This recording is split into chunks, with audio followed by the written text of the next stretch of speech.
కథ తెలుసుకుందాం. ఒక అడవిలో చిన్న పక్షి ఉండేది. అది ఎల్లప్పుడూ సంతోషంగా పాడుతూ ఉండేది. కానీ ఒక చిన్న లోపం ఉంది. ఎప్పుడు ఇతరుల్ని తక్కువగా చేసి చూస్తుంది. ఒకరోజు అది మేఘాల దగ్గరికి వెళ్లి అంది, "మీరెందుకింత నిదానంగా కదులుతారు? నేనైతే ఒకేసారి ఆకాశం దాటేస్తాను" అన్నది.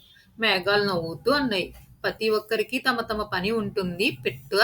నువ్వు పాడటం, ఎగరటం చేస్తావు. మేము వాన తేవడం చేస్తాము" అన్నది. పిట్ట దాన్ని పట్టించుకోలేదు. అది పని కాదు. నేనైతే మీరు చేసే పని కూడా చేయగలను అంది. మేఘాలప్పుడు ఒక పాఠం చెప్పాలని నిర్ణయించుకున్నాయి. అవి పిట్టకు ఓ చిన్న వాన బిందువు మీద కూర్చోమన్నారు. పిట్ట ఆనందంగా కూర్చుంది. కానీ కొద్దిసేపటికి గాలి పెరిగింది. మేఘాలు కదలటం మొదలుపెట్టాయి. పిట్ట ఊగుతూ భయపడిపోయింది. అయ్యో! ఇది అంత తేలికైన పని కాదని అరవసాగింది. మేఘాలు దాన్ని మెల్లగా భూమి మీదకి దించాయి.